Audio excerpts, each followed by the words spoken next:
And we're good to go. So you got to process, digest domain one, basically the foundation of everything in the CISSP as mentioned. And now we move to domain two. Domain two is becoming more focused on the asset security.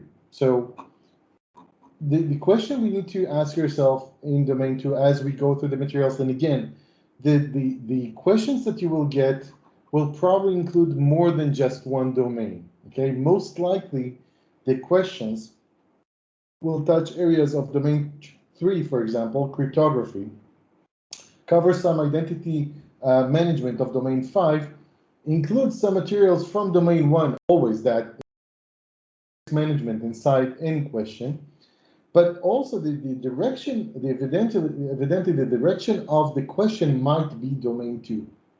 And what domain two wants to cover here is basically how do we protect the assets? Okay, how do we provide the protection that the organization expects us to provide in order to protect its assets? What are the assets, from your understanding so far, what can be the two categories of assets of information?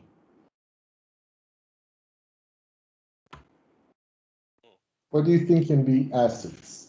Can be classified as assets? Data is an asset. Come again? Data.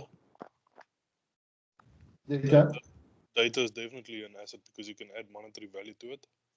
Right, so data and systems, okay? So these are two. See how the motive returns? You know, we talked about the impact, talking about the sources of data and systems. Here, the same thing, okay? So assets that we, the CISSP, need to protect are systems or data and the things that are in between them. The way that systems share information, the way that data is being accessed by users, the way that we store data or store information on thumb drives, okay? And we will speak about that as well, media protection and all that. So basically what we're saying in domain two is how do we provide the security, the level of security that is required to protect systems or data. So as we look at the asset security, we first need to understand the whole cycle of information. As we understand the cycle, we basically understand the perimeter of what we need to protect. Okay, the question is what? What do we protect? So the information can be anywhere on around this life cycle here. First, we want to know about the information, we want to classify it, then we need to categorize it. Okay, this is HR information, finance information, and so on. The ownership of the information is super important, right? As we all know already, because ownership determines the level of risk that can be tolerated, that can be accepted by the organization. And the data owner is the one to, or asset owner is the one to set the level of that protection, okay? And then there's the ongoing maintenance by the custodians. So the rule set is there. First, we ask what is the source of the data, where does this information reside, what is the category, how can we categorize it, and then who is the owner and what will be the role of the custodian, okay? So that's basically the life cycle. And to continue the question of what do we need to protect, these can be some of the questions that you will meet in your CISSP. The question on what can be used, as acronyms. They can use as a definition of, medical information. Anything that can direct us, the exam takers, to, a state of mind, whether it's privacy or security or both. So, for example, we have regulated data here talking about PII, personally identifiable information. To me, to us, to all of us, it needs to trigger that privacy side, okay? PII equals privacy. PHI, protected health information for HIPAA and medical information and all this, again, triggers that privacy part. CHD, cardholder data triggers the other side of security, because now we're talking about credit card information. Credit card information, the credit card itself is relies more on security controls than privacy controls. Okay, so we would want to consider more security controls when we talk about CHD versus anything that can remind us privacy when we deal with PHI or PII. Okay, so bear this in mind as you face those questions on the what. Okay, PHI, PII, and anything that can talk about the individual himself or herself, okay, is privacy, and anything else is security. And as we do security, if this is security requirements, there can be security controls in place. Yes, Aaron, I'm with you. You have a question. Yes, thank you. Isn't CHD is a part of PII? That's a good question. That's a very good question. Can a credit card information be part of the personally identifiable information? The short answer is no. The long answer is maybe. Okay? If that credit card information, and I'm taking the long answer here, if that credit card information includes name, address, anything that you will not have on your business card, okay, height, weight, and such, I don't see where it includes this type of information, but if it does, then this CHD record now becomes a PII, and you're right. However, most likely, when we talk about CHD per se, which is the credit card information, expiration date, PIN code, yes, there is a name there, but that name can be an enterprise name, an organization name, right? The number behind it is not necessarily your ID. The number behind it can be your account number, which is again CHD. Okay, do you see where I'm going with this? So it depends. I see where you're going with it, but cardholder information, There's no straight cardholder answer for data. this. What I'm trying to say is that there's no straight answer for this. It depends on the description of the CHD in your question. Okay? Yes, but cardholder data is cardholder data. Is the data about the holder, about me as a cardholder, about you as a cardholder, not about the card itself. And PII, even my car number, so my car's license number can be PII because you can identify me with this number. True. So True. everything with the name. You're also right, and also a little bit wrong. CHD, everything that falls under CHD is defined by the SSC, the Security Standard Council of PCI, Pentagon Industry. They combination of information on your credit card to be CHD. And CHD requires not privacy controls. I don't need your consent to process your information. Do you see where I'm going with this? Yeah. For GDPR PII, I need the individual's consent. I needed to say, okay, I understand that you're going to use my private information, and this is what you're going to do with it. And if I ask you to remove that information or to change that information, I can do so at any time as the information owner. For CHD, the credit card company gives you the number to work with, to use their money. So that's not necessarily your private information per se. Yes, it includes your name, but it also can include the organization's name. And if you remember, we said about organizations, they're not private, okay? They need to provide privacy protection. So again, depending on the question that you encounter in your CISSP, try to look for these pitfalls, try to look for this manipulation that they try to do with your brain, okay? Try to get to understand what type of information is described in your question and if it's privacy or security controls. Make sense, Aaron? Yep. All right. Makes sense. Thank you. So again on Aaron's question, so for instance now, all right, the credit card, the physical card might not have all your information, but your actual statement from your credit card provider has all of that information. So would that then fall under PII? So again, it depends on the information that they describe in the question. There's no right or wrong answer here, because yes, CHD can include private information. Okay, it can include my full name and my address and maybe my phone number. Boom, you have PII, right?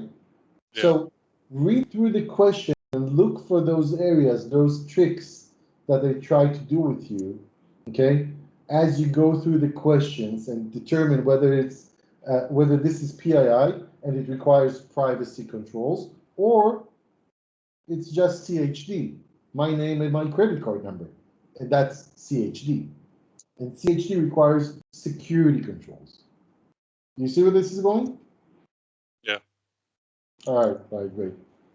So let's go back a little bit to data classification, because we want to classify our data, right? We want to make sure that we protect the data the way we intended to. So going back to these areas of data classification, we talk about government/military and commercial. And if you remember yesterday, we drew a line between top secret, secret, and confidential, and the rest of them, the other two, okay, SBU and unclassified. So government and military data, we want to protect it for national security. While commercial data, right, we have three levels: confidential and private together in high, and then sensitive and public. And for that, we want protection so the business can continue making its money. Okay, so that's why we classify the data. As we classify the data, we create the containers, or the expectation for the containers from the custodian, right? You see where this is going? As you define the criteria of your data, you say, I have top secret, then now my expectation from the custodian, from the data custodians, is to create an area of top secret information, right?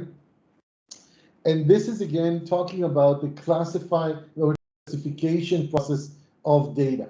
So basically we ask ourselves, what is the value of that data for the organization? How far out we need to keep that information? So what is the age of the information, the useful life of the information, and the personal association? I think that one, the last bullet, answers most of the questions that were brought here on the table. So when does this information becomes from just information, just data, to private data, to personally associated data? Because this will require a lot of privacy controls. And going back to the steps of classification, those are the 7 steps. And if you remember, we talked about them yesterday. The 7 steps: first, identify the custodian, specify the evaluation criteria, then label, and by that you can direct your efforts by labeling your information, your data, document, report, and then implement the goals, specify the procedure of declassifying, so how to remove from that classification level, and then create awareness. So make everybody aware of what is top secret, secret, confidential, private information, public information, and so on and so forth, right? As we talk about the distribution of information, there are ways that another party, for example, court, can ask our organization to share information, okay?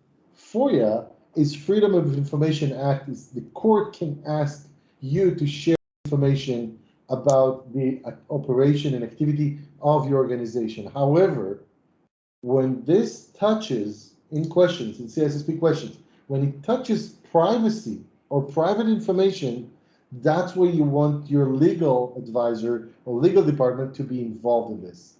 You don't just head it out, okay? Because there can be a lot of privacy violations here, and it's going to be on your organization's head, okay? So if you're not familiar with these 3, I would highly recommend on getting familiarized with the structure of those three types of information. We have the PHI, which is private information about health and healthcare. Okay, the medical, the healthcare industry worldwide under the HIPAA, the HIPAA law in the U.S. That's the PHI. We have the PII, which is higher than the PHI. So the PHI is part of the private information based on the Privacy Act of 1974. And then you have CHD, cardholder data, which is used by credit card company and is regulated by the SSC, the Security Standard Council of PCI. Get familiarized with those three because that's the main, these are the main three that will probably appear in your CISSP exam. In order for us to bring asset security to life, there are 4 ground rules for us to be successful. First, the data owners are responsible for defining the data classification. Okay, so those data owners, the risk owners yesterday, and we keep talking about, see how this motive keeps returning. We want them, the owners, to be the one to define what level of classification is needed, okay, in order to direct the custodians to provide those containers or areas of protection, okay? The asset owners, data owners, risk owners are responsible for defining. Now, proper management of these assets can help prevent unauthorized disclosure, right? So this is managing your data. And as you do data management, you can defer, more sensitive data than others. And, if you're very limited in your data backup, you want to focus on that area. Okay, you want to focus on backing up your sensitive data before you back up everything else, okay? Backing your data, sanitizing your media it's all dependent on your data classification. So sensitive data will be classified higher than other type of data. The third rule is that you keep data for as long as your business needs it, okay?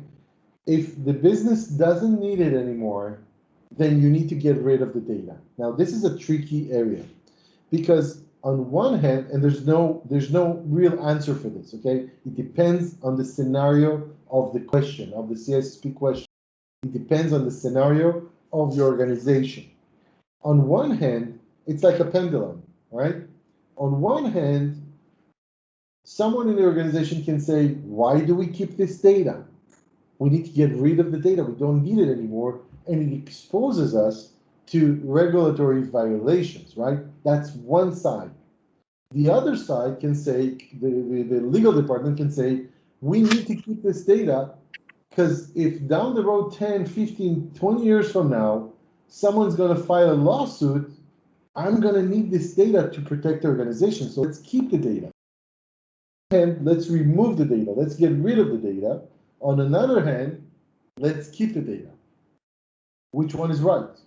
We don't know. There's no right or wrong answer here. It is all dependent on the question, on the landscape of the question, your question in the CISSP, okay? So yes, if you don't need it anymore, if the business doesn't need it anymore, get rid of it, or at least consult with your legal advisors. And then audit trail for data will have to be kept as long enough to reconstruct past incidents. So as you do your incident investigation, okay, and we will talk about that in Domain 7, and we'll talk about forensic investigations and such. So as you run your investigation, incidents, logs, good logs that are, to tell you the story of what happened in your incident. And the reason we want that, the two reasons that we want that. First, if we need to go to court and file a lawsuit against someone or some organization, we want to have those logs clear and to show exactly what happened. Also, for us to be able to improve our security, we want to have good logs, good audit trail, so we can make security better, so we can earn, quote unquote, the mistake, the incident, okay? That's the end of every incident management. And you will see that again in domain 7, when we talk about incident management. You always want to end an incident with lessons learned, okay? You want to earn those mistakes. Any questions so far, guys? All right. Nope. All right. Let's look at the roles. And we talked about the roles yesterday, kind of touched on that area. And we mentioned the custodian versus the owner. And we said, you know, the custodian cannot be the owner and vice versa, but they can be anybody else. So let's talk about that again. And as you can see, those areas are being touched again in a different domain, but from a different angle. So the security roles that we have, data owner is the has the final, the business owner is that businessman, is that representation of the business itself, okay? We want to ask, you know, what is right for the business? What do we do more than others? What are our trade secrets? Questions about the business impact analysis, for example, for the BCP that we mentioned in previous session. All these business questions are directed to the business owner. They know the business more than anybody else, okay? And then after the business owner, we have the data owner. Can be both in the same guy, okay? The data owner has the final say of what to do about security. They are the ones to decide on in what container to store their information according to the data classification, okay? So as you look at the questions, the CISSP questions, know that wherever you have data ownership or ownership in general, it rules out every other role. The custodian can say this, legal can say that, auditor can say this. The bottom line is for the data owner to decide, okay?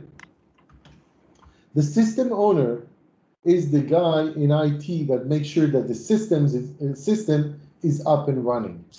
For example, if we have Exchange admin or manager, someone that is responsible solely for the email system of the organization, their role as system owner is to make sure that the emails are up and running constantly.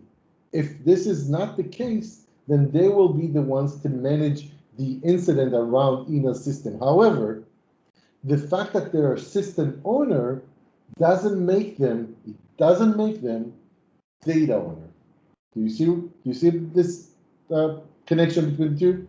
System owners are more custodians than data owners. Okay? They're more custodians than anything else. They're responsible of the operation of the system. Okay?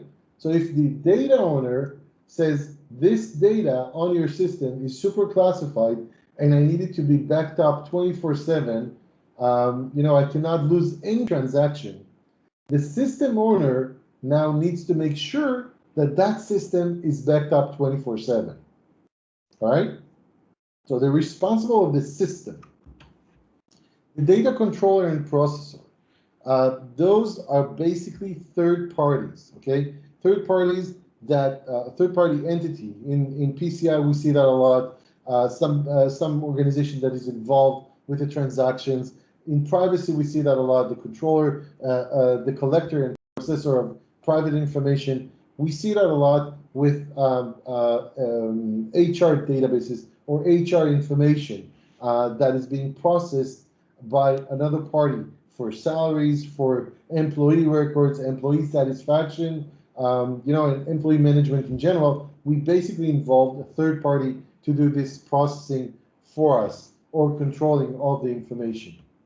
The administrator is that super custodian. That guy has the rights to do all parts of custodian for the data owner. Okay, they have the admin password, the admin rights. They have the credentials to do everything on the system or the data directed by the data owner. All right. Okay, we all good? And then the user is basically everyone, right? Anyone that is accessing the information. When you want to enhance security with users, awareness is your key, okay?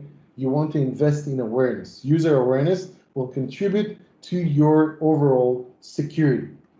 Custodian, we mentioned the custodian previous times, many times before. Let's just go back to that. The custodian is responsible for the day-to-day operations on the data or system, or both, directed by, again, the data / asset / risk owner. All right?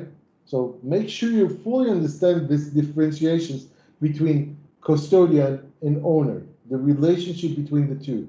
Okay? This is really important for the CISSP because there are many, many questions about that and about the way it's perceived and operated by organizations. So as mentioned before, when we keep sensitive information, we want to make sure we keep it for the right reasons. And the right reasons are when the business actually needs it to provide their services. Whenever the business doesn't need this information anymore, and you need to look for those areas in your CISSP questions, if your business doesn't need this information anymore, get rid of it. However, the data retention is very tricky. You don't want to remove information that will be needed later, and you don't want to keep information that is in violation of regulations, of privacy regulations. So you need to find a balance. The answer for this type of questions, and again, data retention questions are always tricky. Okay, they're always tricky. They're always questions that we cannot have a definitive answer to. So is now cooperating with legal department. This guy is getting now legal advice from the the legal department in the organization, or #1 law firm in the state, or whatnot, but they're not working alone. This is the area where you want to do collaboration and communication in your answers, in your CISSP answers. So you don't make the decision on your own. Okay, data retention, tricky questions, always collaborate with legal department. All right, we good, guys? This is really important because there are questions about that. Data retention in emails, if you remember the lawsuit between Apple and Samsung, this directed this brought to light the whole problem with emails. Emails are often subpoenaed in lawsuits. However, in emails, we have the records we have on server, right? But we also have records that are personal. For example, the PST, if we look at Outlook and Exchange, we have PST files. PST files can be anywhere. Those are archived emails. They are emails as any other email, but they're not under the control of the organization. Okay, they might include sensitive information, they might include even private information, but we don't know about it. So questions in your CISSP for email retention, very tricky. Okay, we cannot control. There's a problem there. You will need to alert the organization toward that problem. Where do we keep emails? How do we know about all the emails? And you will need to run a discovery phase on your organization in your answer. Run the discovery phase on all emails inside the organization. Run a discovery phase on PSTs that your users are using. That's the way to answer those questions. Any questions so far, guys? No questions. It's just Valentino, I cannot hear you well. so no questions. It's just a bit tricky.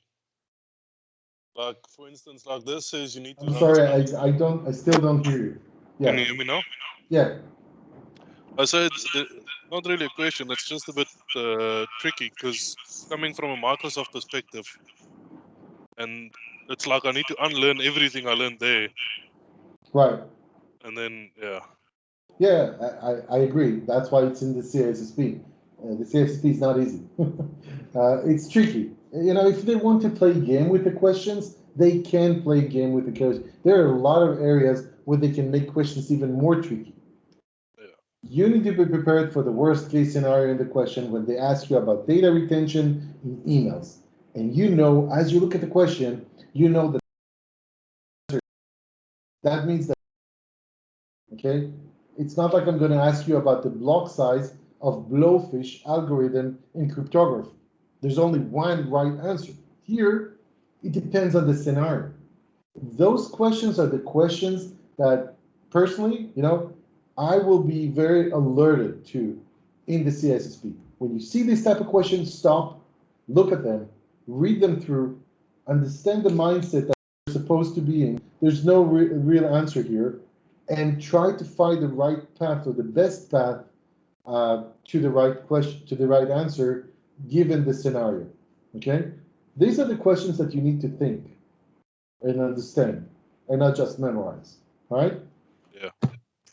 Okay, in security, we also have baselines. We have baselines to do security in a framed manner. So we don't want to reinvent the wheel every time we do security or privacy in the organization. So there are two ways, two methods to take here. First one is scoping. As you do the scoping, you determine the applicable portion that will be followed. For example, and you have the example here, an organization that doesn't use wireless networks will declare wireless security controls out of scope, right? So as you look at your PCI and you say, okay, we need to comply with PCI. In PCI, we have wireless controls required if you use Wi-Fi in your CDE, cardholder data environment, right? You say, I'm not using wireless, so all the requirements, this is scoping, all the requirements for Wi-Fi security are out of scope, okay? This is one way to do security controls checklist. And the other one is tailoring. Tailoring means that I'm going to take the ISO 27001 framework or the PCI or SANS Top 20. You'll choose whatever is right for your organization. You say, okay, I'm going to take that one and I'm going to tailor it to the sizes of my organization. The ISO 27001 is the best example I can give you because the ISO 27001 is a voluntary standard. As you go through the motions with ISO 27001, you basically choose what area of the business is getting certified with the standard. You can choose to do it on just your IT. You can choose to do it just on your marketing division. You can choose to do it on just your project management area or PMO. You can choose the right size for your organization. This is called tailoring, okay? Tailoring, you start with scoping, you add compensating controls and parameters, and you choose the areas that are right for you, whether from the standard, from the framework itself, or from the business itself, okay? It's something that your sizes, your appetite. Provisioning is when we provision, when we say provisioning is when we provision new users, when we provision new identities. And this leads us to configuration management. So we provision and deploy systems, users, anything that will be part of our organization. And for that, we want to maintain configuration management. Now, look at the picture that we have here. When we say configuration management, this is one step before change management. Okay, so bear with me for a second. As I do what I do in my business, this is the ongoing, this is the routine, this is what we do, okay? We always, we work in a car manufacturing facility, okay? And we keep manufacturing white cars, okay? And you, as the CEO, you walk up every morning, you walk to your balcony and you look at the parking lot and you see white cars beautifully created by your factory, right? You wake up one morning and you look at all the white cars and somewhere in the middle of your parking lot, you see a red car. What is this? Don't we just manufacture white cars? So manufacturing your white cars is your configuration. you do configuration management for white cars. The red car is the anomaly. You call the factory manager, and this guy tells you, oh, yesterday we had a special order. We had a request for change. That's why we needed to produce one red car. Okay, that's the easiest example I can give you. Now you can take it anywhere you want in your organization, in your data management, asset security. You have the need for a change in configuration management. So as you do configuration management, you want to maintain the principles, much like the users and systems, principles of least privilege and minimum necessary. So you don't want to grant this, as you do configuration management, you don't want to just replicate systems. For example, when you do user workstations, you install workstations, you install Windows 10 here, you have that image. So that image should include security baseline in it.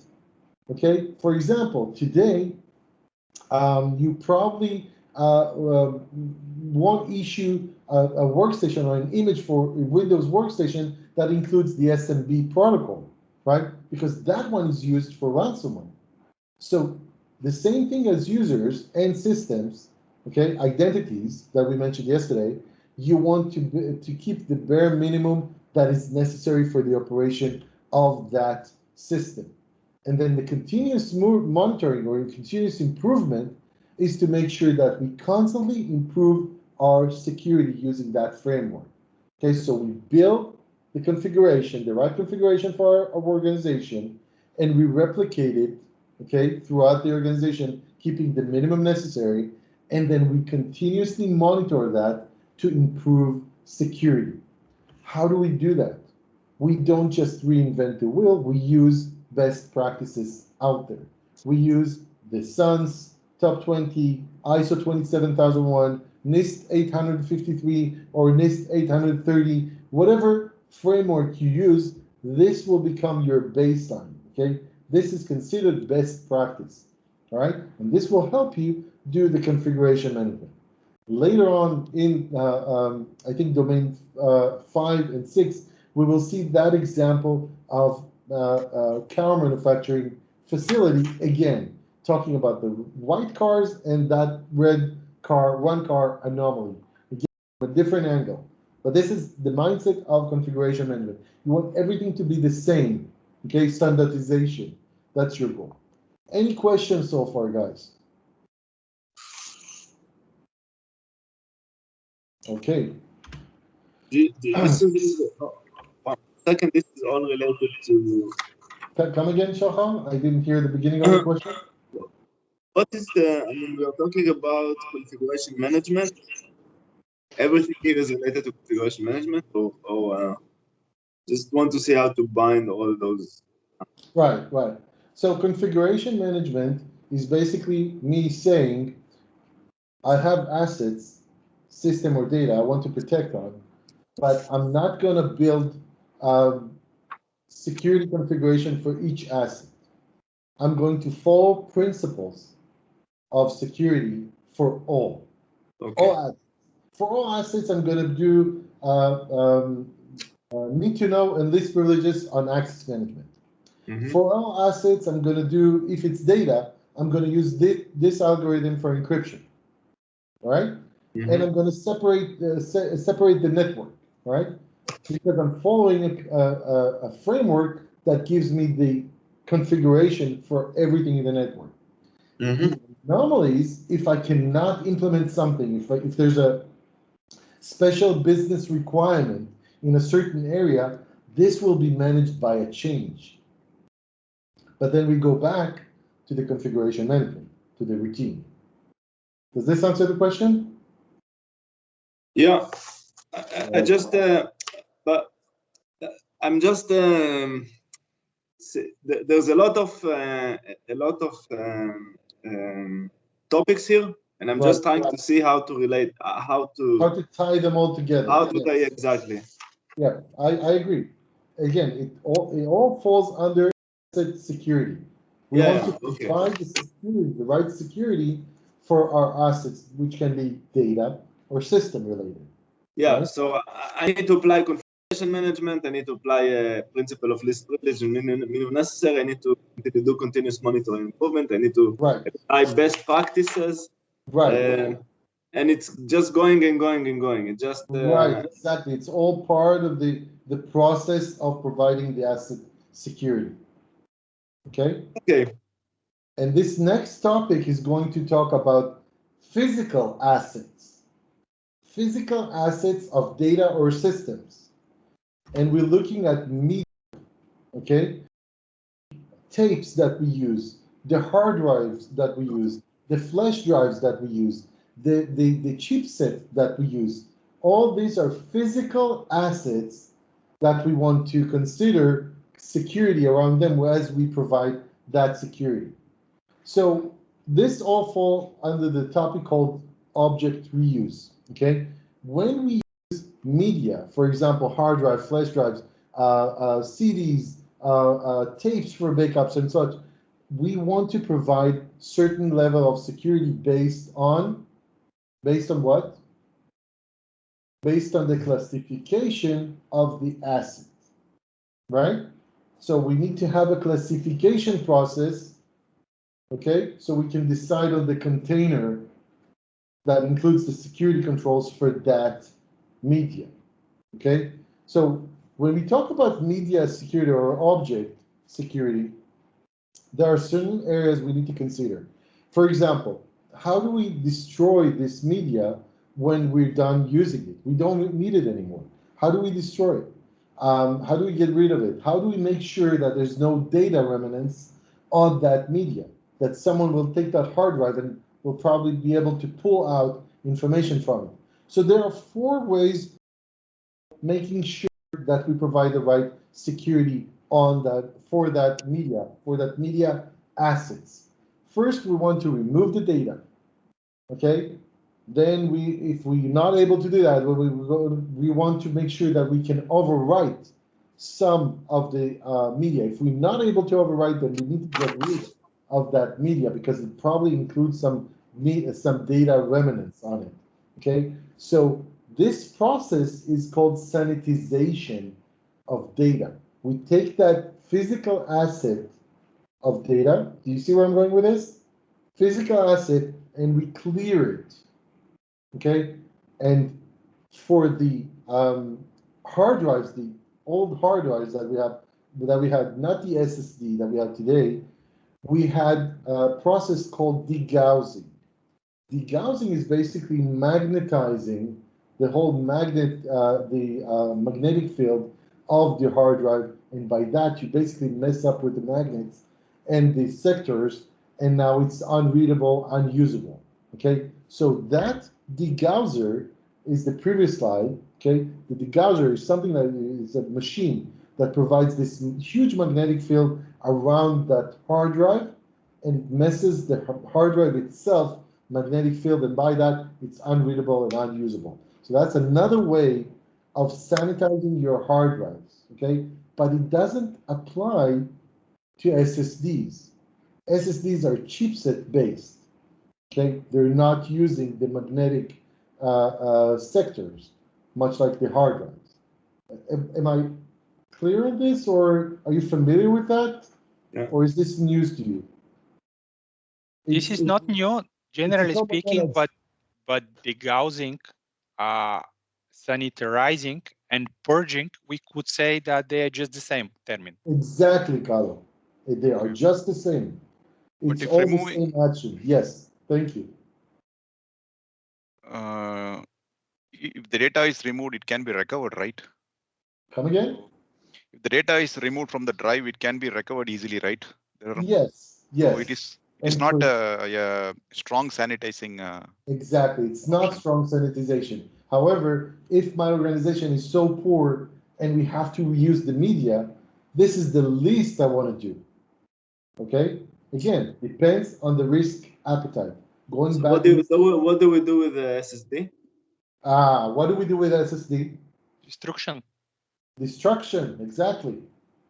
Grind it. There's no way around it, right? You need to shred that. I see all the I have to tell you that, to do that. and Yeah. I have to tell you that by the book, yes, you're right. But technically, if you will rewrite SSD with zeros and ones a few times, you will lose any data. So you won't Let be me able ask you to a question. recover Let me ask you a anything. question, Aaron. Yes. I agree. I agree. Practically talking, outside the world of CISSP, you're right. I know. Okay? That's why I said by the book, you're right. But let me ask you a question. Yes. CISSP is not that detached from reality. Okay? But let me ask you a question. Your company is doing the next $1 billion. You know what? Your company is developing a cure, not a vaccination for corona. Of course, I any chance. Yes, of course. There you go. So what really are we saying here? Put it in is a microwave. It is all dependent, Aaron, on the risk appetite of your organization. Okay. Yes, of course. You will reuse some media. Some media you will never reuse. You will need to make sure it's shredded. You go all out on this one. Yeah. All right. So let's look at storage devices. This is minor area of domain 2. We need to cover this. I know probably all of you, if not most of you, already familiar with this. So I'm just going to run on this. It's not too much information, but if you want to elaborate and get more information on this, there's a lot more in the book. Most of it is not important for your exam. Okay. This is the 80-20. We choose the areas that are most important, but we need to cover this. Okay, because it's part of the exam. I don't know how many questions, maybe 1 or 2, but not more than that. All right. So storage devices, we can have primary, volatile, non-volatile memory, secondary memory, virtual, and ROM. Write once, read many types of memory. So the basic types of memory of the CPU, and I'm sure you're all familiar with how it's built. Just let's go over this. The RAM memory is another type of memory that resides next to the CPU. As that CPU uses all their cache memory, they now have the memory, which is quicker available for the CPU. However, the problem with RAM memory that it's a volatile memory. Volatile means that when I disconnect the power from that machine, the memory is cleared, is erased. Okay, and where do you think we are going to meet that part of volatile and non-volatile memory? Forensic investigation. Okay, as we try to collect information, or as we run into an incident, cybersecurity incident, we want to direct our users not to disconnect the computer from the electricity, right? Because we want to use whatever information is in the RAM to analyze the incident, right? It's valuable information. So maybe we want to disconnect the network, the RJ45, but not the power. Do you see that? Do you see that there? And there can be questions about that as well. So the ROM read-only memory are all the chipsets that are previously, they're programmed by the manufacturer and they are on your devices. They are part of your devices. That's the ROM that we use.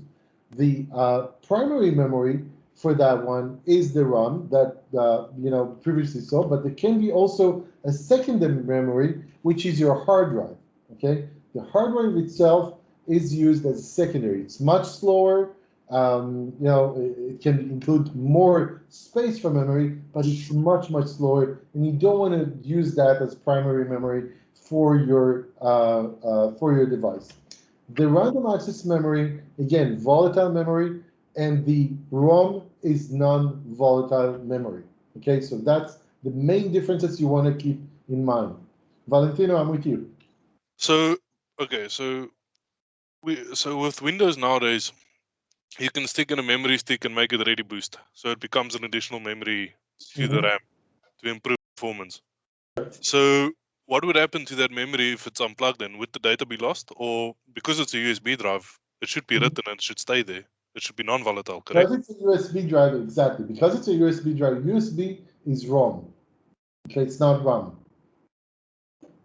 Correct. But in this case, it would be used as RAM to improve Yes, performance of the machine. It can be used for enhancement of performance as a page file of Windows, right? But it's still a ROM type of memory. And that's exactly this slide here, okay? It's exactly these types of ROMs that we all need to get familiarized with. Again, can be one question in your entire exam, and lately exam takers report that they don't even encounter this at all. So I'm not sure if they're going to ask you about this, but this is part of your book. So you might as well just get used to the fact, we need to remember that we have PROM, which is programmable ROM, ancient days, EPROM, which is erasable and programmable ROM. This is your firmware. This is your programmable ROM. And then the EEPROM is mostly the flash drives that we use today. Okay, the electronically erasable ROM, and then you have the PLD, programmable logic devices that can be modified, can be programmed by your team of programmers. The differences between hard drive and SSD, we mentioned the SSD, the way to erase SSD, and that was the question that we had to choose 2 of the 6 options. If you remember, the way to get rid or sanitize SSDs is destruction or ASA, ATA secure array. So again, looking at ROMs, will have data remnants on them. RAM will probably, by unplugging them from the electricity, will lose the data. Okay, so that's how we do sanitization. And again, looking at the SSD and the ways that we can get rid or sanitize SSDs, ATA secure arrays, or physical destruction of the device. Okay? We all good there? Yeah. All right, great. Let's take 15-minute break. And then this one, this was domain 2. As you can see, it was very short, not as long, but has some details that can appear in our exam. The data classification, the assets, the roles that we emphasize, again, custodian versus owners, and the containers that we create for each and every requirement of classification of information. Data and systems are basically our assets that we want to protect. So as we return from the break, we will start domain 3. So yeah, go ahead, Valentina. So I found a lot of these questions in domain 1 exam last night, especially by the configuration management and so forth. Because when I was busy with it, I was like, we didn't even touch that yet. So yeah. It's just right. It keeps on going back and forth. Yeah, but also we covered part of domain 1 today as well. Yes. So we didn't finish domain 1 yesterday.